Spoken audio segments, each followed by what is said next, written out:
It is Saturday, September 16th.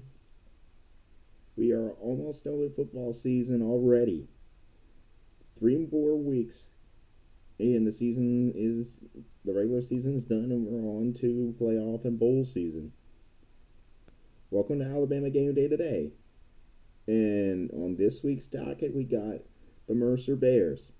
Mercer coming in with a 9-1 record in the FCS, seems poised to clinch the Southern Conference, and has almost pretty much locked up an FCS playoff seed, but it is an FCS opponent, so not really a lot expected from Mercer in this game.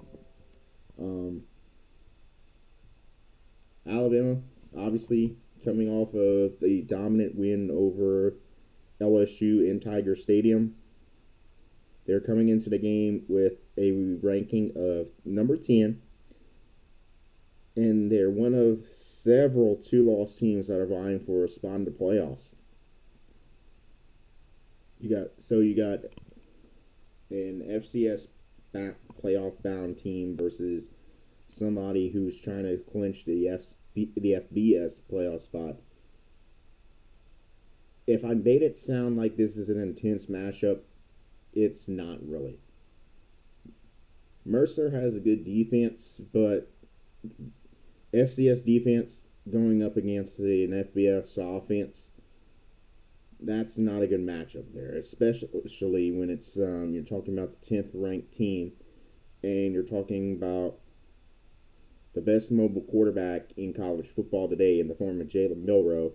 You got the best running game there is out there. You got Ryan Williams at receiver.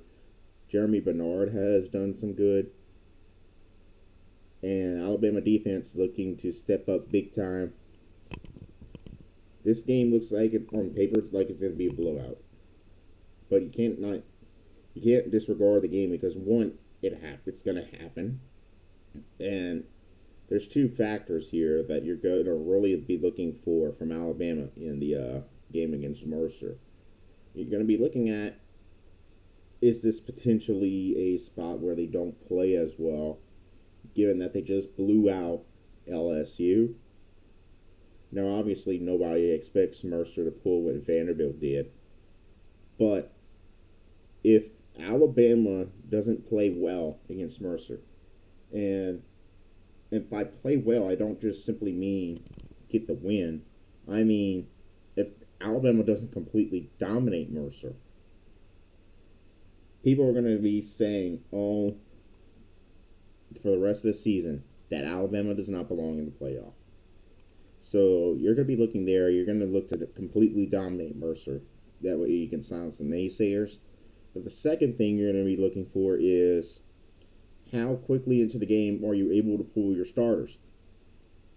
And these games where you have a top 10 ranked FBS team versus an FCS team, ideally what you're going to want to do is basically use this game as a second bye week, or in this case of the season, a third bye week, because you're going to want to get your starters time and get them to dominate the game, and then somewhere around halftime look to be able to pull them by getting a far enough lead. If Alabama goes into halftime with a 40-0 lead, you can expect we're not going to see any more Milroe or Miller or Haynes or Williams for the rest of the game.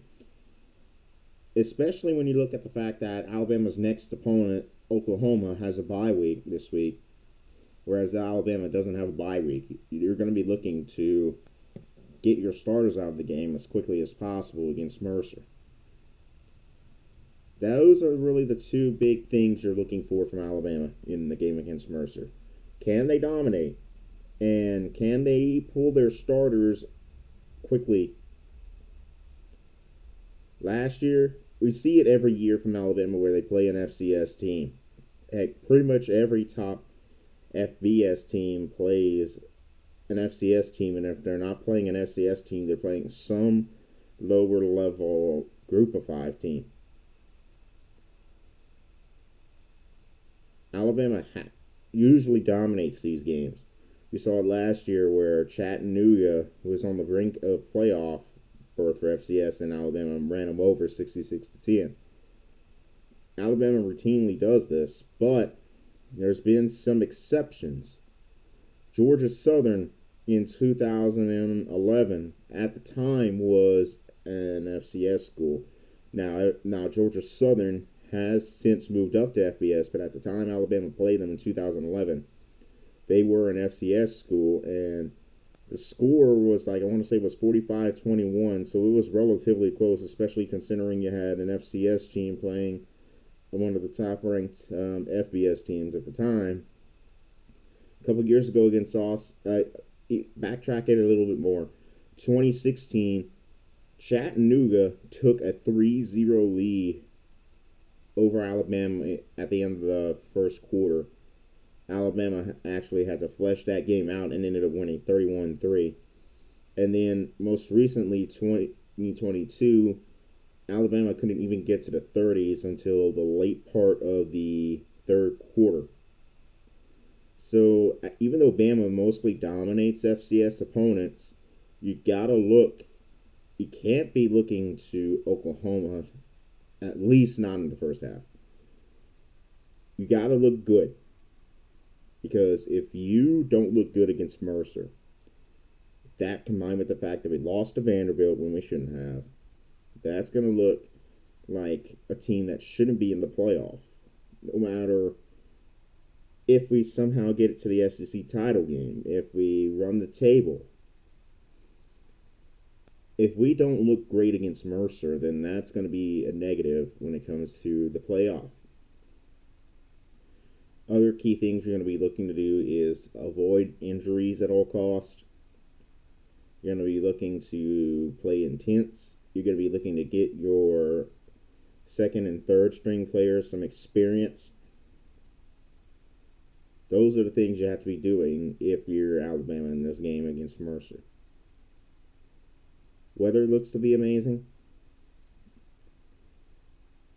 Every outlet I've seen gives Alabama at least a 90% chance to win the game. I think the last time I checked ESPN matchup predictor, it had a 99% chance for Alabama and a 1% chance for Mercer. But Alabama needs to come into this game like they mean something. Because if you don't look good against Mercer, they're going to be calling for you not to make the playoff. If you can't pull your starters by the end of the first half, then Oklahoma is going to have an advantage in terms of the freshness department because they had a bye week. So just get in, take care of business, and leave is basically what the goal is for Mercer.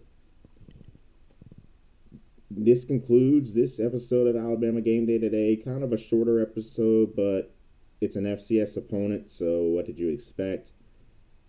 I am recording this the night before the game because of the odd start time for the game. It's 1 p.m. Central, 2 p.m. Eastern. So I wanted to go ahead and record it a little bit early because of the earlier start time and a very bizarre start time, too. I don't know why they didn't just have it start at noon Eastern, but okay. Check your package because you may need to add some additional package if you want to check out this game. It's on either ESPN Plus or SEC Network Plus. So if you don't have SEC Network, then you're going to have to go ahead and buy a separate subscription to ESPN Plus to watch the game. I do believe ESPN Plus does give a free trial to new members, but don't quote me on that exactly. YouTube TV carries SEC Network Plus if you have the ESPN app and sign in through YouTube TV. Hulu carries it. I believe if you add on to your package for Sling, you can watch the game there. But if you're an Alabama fan and you want to watch the game, make sure you have either SEC Network Plus included in your package, or you have a ESPN Plus subscription, because that's what the SEC has a agreement with ESPN that every team will have one game a year that's exclusive to ESPN Plus and SEC Network Plus. So, and since this one's the least appealing game for Alabama, they made this one that ESPN Plus one. So make sure you have either SEC Network Plus or ESPN Plus if you want to keep track of the game. Next episode of Alabama Game Day today is going to be next Saturday, which will be filmed actually during the day. I'm recording this in the night before the game. Any sort of updates that happen dealing with the game, I will update as necessary. In the meantime, subscribe to the channel, hit that notification bell, and like the video. I'll see you next week. I'll see you probably during the halftime of the game, probably during the end of the game. Have a good Saturday. Hope your team wins, unless your team is Mercer. And roll Tide.